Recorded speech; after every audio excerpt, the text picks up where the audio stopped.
Greetings, everyone. Steve Joel, Superintendent of Lincoln Public Schools here. As you can tell, this is not my office and not one of our playgrounds outside, but I'm actually standing in a technology closet because today's show is going to be about a new technology that Lincoln Public Schools has embraced called distance learning. By the end of this video, you will have hopefully a great understanding of how we're pioneering a new way to teach kids, not only in Lincoln, who don't have access to certain curriculum and programs in their school, but also across the state of Nebraska.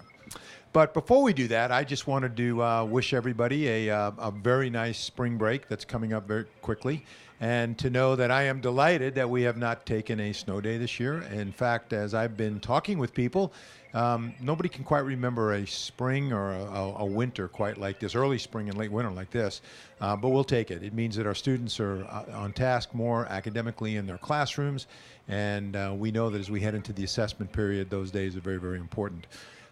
This morning we had a school board meeting, first reading of our LPSDO design. We're excited about what that project is going to represent on 59th and O, and many of you know this, but I'll just repeat very quickly. We're doing a joint mixed use development with Continuum developers out of Denver, Colorado, who are bringing in Whole Foods.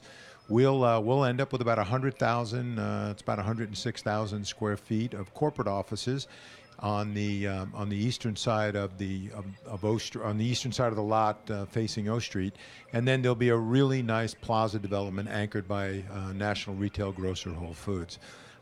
We're just about done with negotiations, and we're very much looking forward to this project getting underway in the next 30 days, 45 days. Board will do a final vote. I think it's on March 27th. Because we don't have a school board meeting next week. We're beginning plans in earnest for next year. I know it's hard to believe for a lot of folks, but we're anticipating about another 300 to 400 new students into the system, and we're in the midst of a lot of hiring, and I'm personally impacted by that this year with the retirement of two key district office leaders, two folks that have just done an amazing job in the last couple of decades. Dr. Marilyn Moore, who will be retiring this year after serving as curriculum associate superintendent for instruction, and then Dr. Barb Jacobson, who's served as director of curriculum. So we're looking at organizational charts a little bit differently. We're interviewing some top flight candidates. I'm very, very encouraged by the quality of folks from not only inside our district, but from outside of Lincoln that want to be a part of our professional team. So it's about hiring, it's about planning, it's about getting some of the projects off and going. It's about thinking about our strategic plan and some of the key priority areas like raising our graduation rate, talking about and beginning discussions about vocational technical career academies and concepts, and a host of other things. So it's going fast, it's going furious, and we know that in order to maintain the momentum that we have and continue to put forth the best education possible for our students, we have to constantly think about not only today but tomorrow. So that's it for just a quick update. But now the fun's going to start, because you're going to have an opportunity to meet some folks that again are just doing some amazing work with delivering instruction in innovative ways. And I have an important function here, because I need to pull a switch to be able to get our distance learning going, so that we can get folks in here. So if you just bear with me for 1 minute, we're not allowed to mess with wires and stuff like that unless we're completely equipped. So if I'm just going to put the mic down for 1 second and get my lab coat on.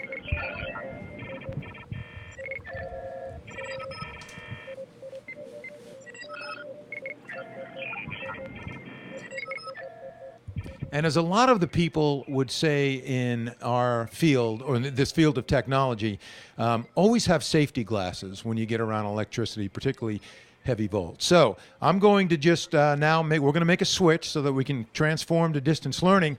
But, whoa, hold it a second. I can't remember if they told me red or blue or yellow, but we're running out of time, so what the heck?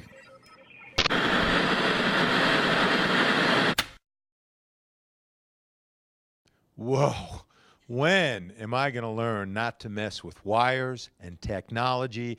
My apologies. I have to learn to leave it to the experts. Speaking of the experts, I have with me the individual who leads our distance learning initiative, Linda Dickeson. Linda, welcome to the show. And start by telling us a little bit about the history of distance learning for Lincoln Public. Well, we've actually been involved with distance learning for 3 semesters now. And the initial goal for us is to exchange courses with other schools throughout the state. There was legislation a few years ago that provided money for us to get the infrastructure and the technology in place. And some of the incentives for that legislation were that schools exchange courses with each other. And of course, we can give kids more opportunities that way. Now, at Lincoln Public Schools, over the course of those 3 semesters, we have exchanged 15 courses with 17 remote school districts. Courses like beginning digital art, advanced programming, music technology, literature of the Holocaust. We have some really good and interesting programs that kids in some of the remote schools don't have access to. Well, and probably we don't have access to, depending upon the specific content. When you talk about remote school sites, what are you referring to? Well, I'm meaning really any other district in Nebraska besides ours. So, for instance, this semester we have schools like Ashland Greenwood, Axtell, Gibbon, Cedar Rapids, Giltner, Superior, and more, Loomis. So we have lots and lots of schools that are enjoying working with Lincoln Public Schools students and enjoying our courses. And so we decide what course we want to teach based on, I'm sure, an interest that our students might have. And then there's a catalog that's made available statewide? Correct. There's a statewide clearinghouse. It's web-based so that any counselor or principal in the state can look at the courses that each of us in our own districts have placed there that we're willing to offer at a distance. What's the future of distance learning? You know, several years ago, probably 5 years ago, maybe a decade ago, everybody got excited about distance learning. It was, you know, how we were going to become more efficient, more effective, open up the world to our students. Grants were made available. Grants, of course, expired, and you know, we've made an investment and a commitment to continue this. So where does it go from here? Well, we have a great distance learning steering committee in the district made up of principals and counselors and teachers and curriculum specialists. I guess I want to emphasize that the kind of distance learning we're talking about with our initiative right now is synchronous through video conferencing. So the courses kids are taking are not totally online. They're actually working face-to-face and two-way interactive with the teacher. And our distance learning steering committee has set some goals that we're going to try to offer courses that don't typically fill up in any one individual high school. There are courses, whether they be AP courses or just focused areas where they're really important to certain groups of kids, but those courses haven't been able to go because there's not enough kids at any one school. So that's our next big push, is to find out what those courses are, offer them all at the same time throughout the district so that kids can dial in to the location that's going to actually host it, and they'll be taking it through video conferencing.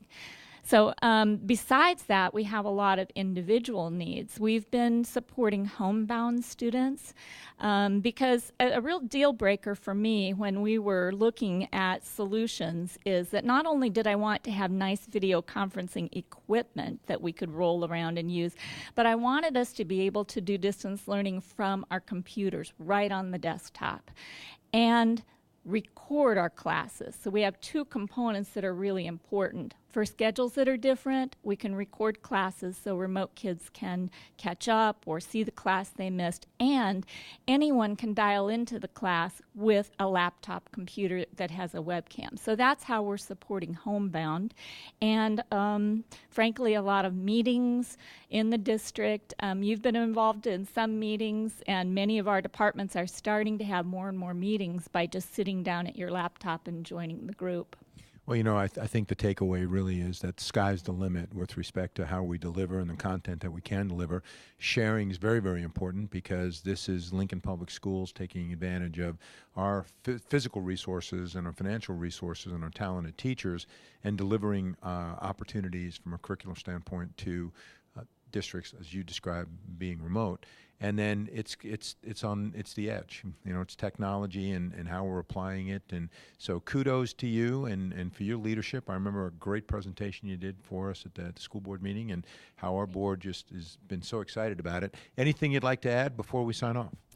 Well, I think sky's the limit, but basically, the limit is also resources. So we're looking at tough times ahead, and we're just going to make the very, very most that we can out of what we have. And I think distance learning is going to help us get there. Excellent. Thank you for all you do. What a wonderful program, and we're going to learn more about it shortly. A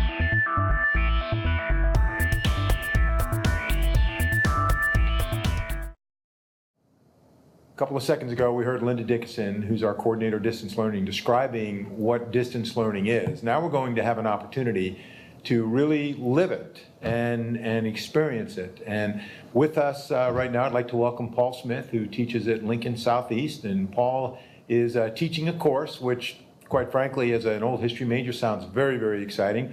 It's the history of the Holocaust that probably left alone at Southeast High School wouldn't garner as much enrollment as it would if we offered it around the city. And maybe he'll describe opportunities that might exist outside the city. So Paul, welcome to the show. Thank you for being here. And tell us, how'd you get involved in this? In the distance learning aspect, I was approached a little over a year ago. The district had acquired some funding through the lottery organization. And would I be interested in piloting something like this and for this course, which is kind of a unique course anyhow? And I said, sure. And Linda Dickeson trained me on it, and that's how we got started. So how long have you been teaching for Lincoln Public? I came to Lincoln in 1996 and taught 2 years at Goodrich Middle School and then came here at Southeast in 1998. And your area is language arts? Yes, sir. Yes. So yes. This is a new way of teaching, obviously. I mean, did somebody have to strong arm you to kind of get you outside the old comfort zone, or was this something that you embraced as new technology? Actually, what Linda had to do was kind of convince me that it's really easy, and she was teaching an old dog new tricks. But actually, there's a little bit of complexity involved, but it's actually fairly easy to use. But it's a wave of the future. I mean, when you're talking about just on a local level, gas prices, what they are, this can take the place of folks driving to a meeting right here. But obviously for students, it's something that, if they don't have the opportunity to take a class that they're interested in taking, why can't we do something like this? It's very easy, and it should be available. Tell us about your students. Who are they? My student, I have only one this semester. She is a young lady down in Superior, Nebraska, where she has told me there's a gas station down there where half of the store is in Nebraska and the other half is in Kansas. There are no stoplights in her town. It's a town of about 300 kids, or 300 people, excuse me. And we met face to face yesterday for the first time. We were able to take a field trip to Omaha, and so she got to meet her colleagues in person rather than just on the screen every morning. But she's very interested in history. She's interested in the Holocaust and man's inhumanity to man, and that's the reason she signed up for the course. Well, it's an amazing topic. And is this the first time you've taught the course? No. I wrote the course actually back in 1999 and got it off the ground in 2000, 2001. And it has kind of grown since then. And plans for the future? Plans for the future. I want it to keep going. I would love to see this part of the program with the distance learning expand because I really think there's a need for kids to study this so that we can try and do a better job in our future with how we get along as human beings. With Rwanda and Darfur in our recent memory, what's going on in Syria currently, there's a need out there the kids need to learn about. Absolutely, I agree with you, and I can tell you, I did a little bit of teaching of this. This is my favorite era in world history was what happened in Europe during that time frame, and so I can just imagine that you're opening up a whole world of kids. How do you take a content area like this, which you can go in so many different directions? Do you use? What's your approach to teaching? What is it? Is it lecture? Is it? I mean, would you put students in groups? Do you assign readings and discuss readings? How do you approach this course through distance learning? Well, through distance learning, I attack it, I should say, the same way I do with my kids here in the classroom. That student is part of the class. To better answer your question, there's a lot of discussion with my classes. It's based on our reading. It's based on things that I bring up, things that the kids themselves bring up. But there's a lot of discussion. And so this allows that student to be part of our room. As far as the readings are concerned, yeah, we have several texts that we use, and a lot of writing involved with those texts. And small groups, we've used that, utilized it. It just works fine. We have a small microphone piece that we can take anywhere in the room, and she can hear as if we're right next to her. So it works just fine. I see you have some audio visuals behind you. Do you have the ability to zero in on those so that I could read those charts? I mean, I see the final choice resistance. Can you Yes. you get closer with? Would you do a demo of that if you've got it in front of you? Sure. Let me just grab this real quick, and we'll see if I can step out of the frame here a minute. Try and zero in as close as possible. Okay. Yeah, my I point think is, that's as good as I'm going to get right now. yeah, probably not. You know, I can read. I can see the pictures. The map, and can't read the fine print. But you know, the point I wanted to drive home on that is, you have the ability to literally not only yourself into that student's classroom through distance learning, but you can bring your classroom into their classroom. Exactly. And so exactly. things that you have. She's able to do that. Yes. Yeah, she's able to do that.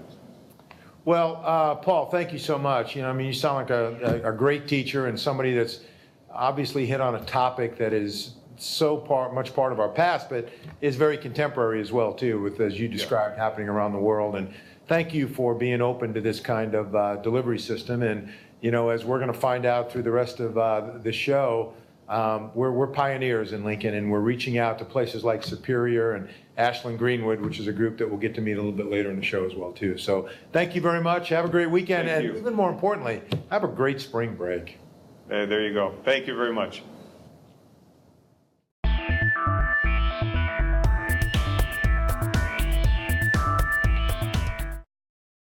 Now, it gives me great pleasure to introduce to you one of our fantastic teachers in Lincoln Public Schools, and certainly at Lincoln East, Lance Nielsen, who has undertaken the task of teaching music theory via distance learning. And as we've just had an opportunity to see, you're not only working with 15 Spartans, you're working with 5 or 6 at Ashland Greenwood and a couple at Northeast. So tell us two things. One, why did you volunteer for the duty? And secondly, how do you feel about this mode of delivery? Well, I volunteered because I'm always interested in how we can use technology for instruction. So when I heard the opportunity that we have to offer students classes through a distance learning situation, I thought it was a great opportunity. I think it's great for our students to be able to interact with students outside of Lincoln Public Schools, but also being a teacher who had one time have taught in a rural school, knowing that sometimes we don't have the resources to offer the classes we would like. This is a great opportunity for those schools to really benefit from some of the things that we offer in Lincoln Public Schools. You know, I know you well enough. You got a lot of energy, you got a lot of creativity, you love what you're doing, but this looks like a little bit more work than just having a classroom of 15 students. It really is. It's you really are juggling a lot of balls at the same time. I have students from 3 different sites. This is a music technology class, so we have specific software that we use here at Lincoln East, but the students at Ashland Greenwood are on a whole different platform. So I'm really teaching two different types of programs at the same time. And a number of these students in here are going to be music majors and wanted to have some advanced theory beyond what we're teaching in this class. So we actually are kind of having two curriculums running at the same time. So students from 3 different locations on 2 different platforms with 2 different curriculums at the same time. It's quite amazing. I have a headache listening to you describe that, but you make it work, and certainly the value is in what the students learn, and I'm sure that as the word of the success of this program gets out, more and more students are going to volunteer. Any thoughts about how long have you done it, and are you thinking about offering other music technology courses? This is actually our first semester we've used this particular class. We are going to next year offer a straightforward music theory course, again for those students who are going to be college music majors, because I think that's a very important class that they need to have to be successful in college. So we want to offer that to all students in Lincoln Public Schools. It's usually a class that you maybe won't have very many students in, so to really meet the number of students you can have in a class, I think this is a great way we can do that. We all work together, all 6 high schools in that way. And again, we might be getting some students from other schools in the area that might join us as well.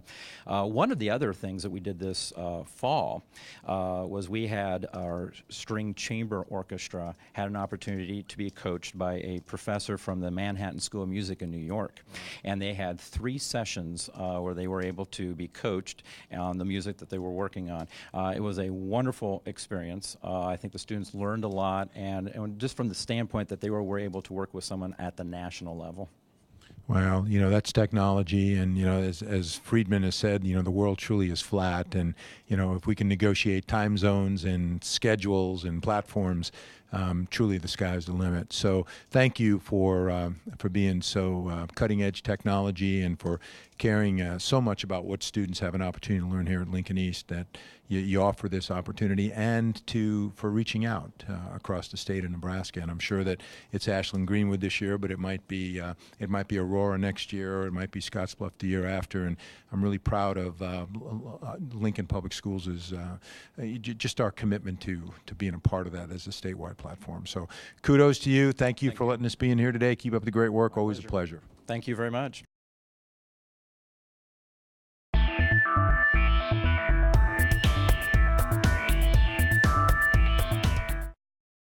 We have some students from remote sites.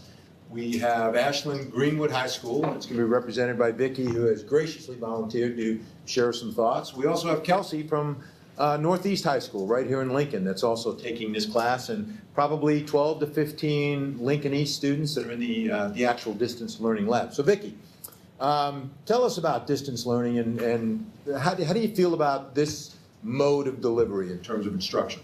For the most part, I really like that we have the ability to do this music theory class, because we had a teacher that was going to do it last year, but she left and she now teaches in Omaha, and so it really opened it up, because I know there's, out of the 5 of us in this class, 4 of us are going on to major in music or music related things, so it's a good opportunity for us to have here. So your class is comprised of seniors for the most part? 4 seniors and a junior. 4 seniors, okay. And has Ashland Greenwood offered this class or other distance learning opportunities in the past? They just started offering a lot more of them in the past 2 years or so, and like this year I think we have maybe 5 or 6 different distance learning classes. And what do you hear from your fellow students? Is it something that it's increasing in popularity? Does it still feel a little bit weird? I mean, as I stand here in Lincoln and I'm talking to somebody 25 miles away, and you look like you're just in that next room, and all I had to do was open up the door. Do people still have that? I'm a little bit afraid, or it just doesn't feel right? There's still a little bit of that. I mean, the classes have definitely grown. I know when they did the distance learning things in the past, that it was kind of like 2 or 3 people in the class kind of thing, and now we have, like 5 or 6 classes, and they each have probably 5 or 6 people in them. So it is a growing program here, and I'm glad that we have the opportunity to do it. Excellent. Is there an adult in your room with you right now, a teacher or a paraeducator or principal? No, because our Mr. Flynn, our tech guru, I suppose, he's always doing something at the time. So he'll come in and check on us, or there'll be teachers that print things off to the lab that we're in right now. So there's always somebody in here at different points during the day, but for the most part, there's no like teacher standing, making sure that we're all working or whatnot, because we've got, the screen on and Dr. Nielsen's over there. Yeah, he can pretty much see everything you're doing, can he? So if you have to go use the restroom, for example, I mean, do you have to ask Dr. Nielsen if you can? Is there a pass? Sorry, there's a teacher in the next room. He asked us to turn it down. It's the room next to us that is being loud. Yeah, usually we're just muted and we say something. Oh, if Dr. Nielsen asks where we went to, we're in the bathroom or something. But.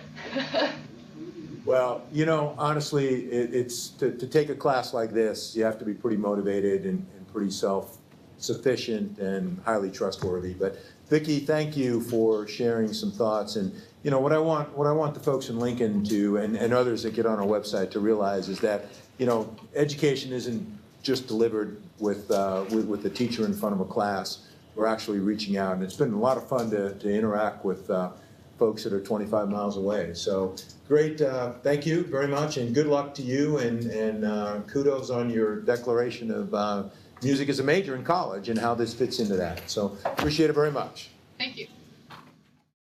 Now let's hear from some of the students who have volunteered to take this class and put it into their schedule.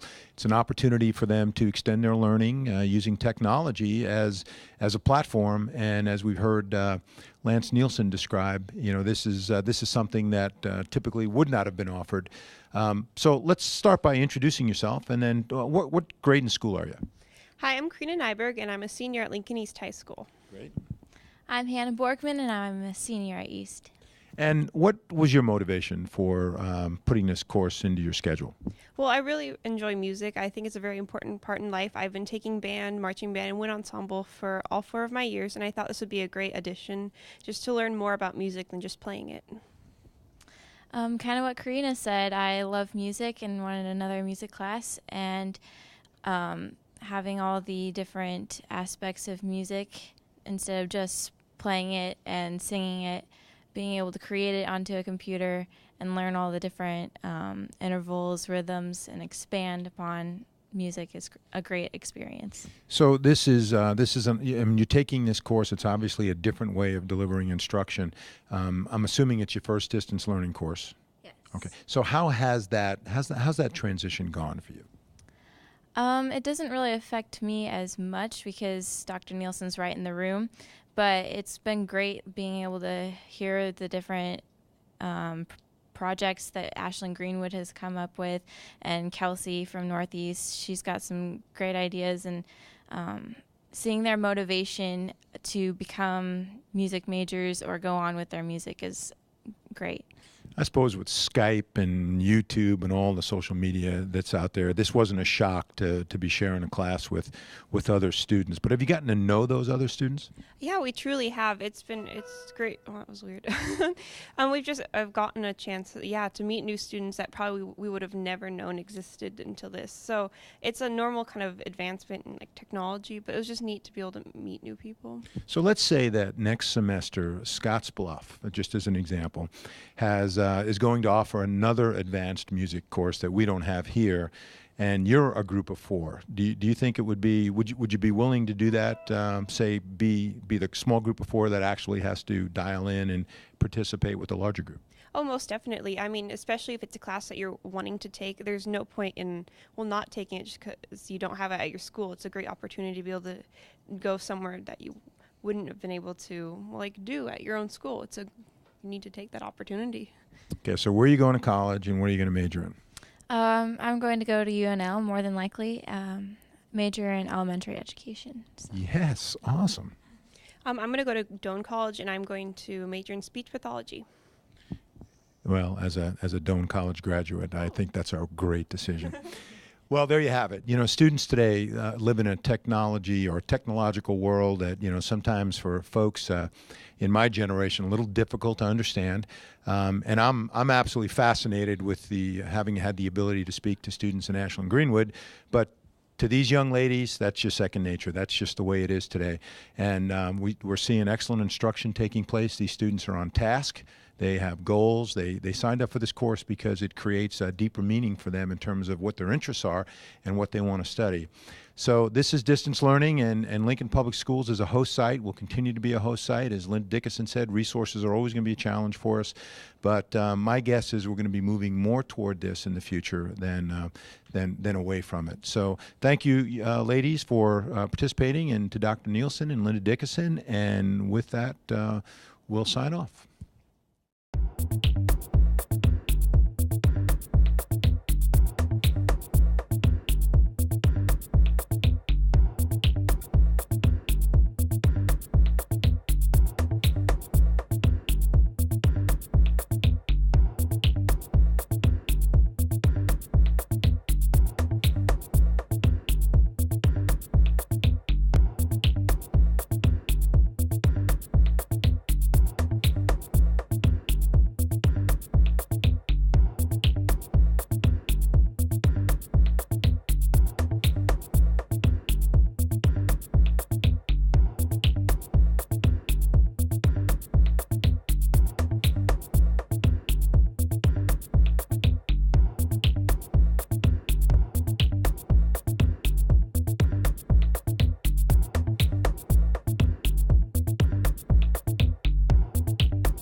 This has been a presentation of Lincoln Public Schools.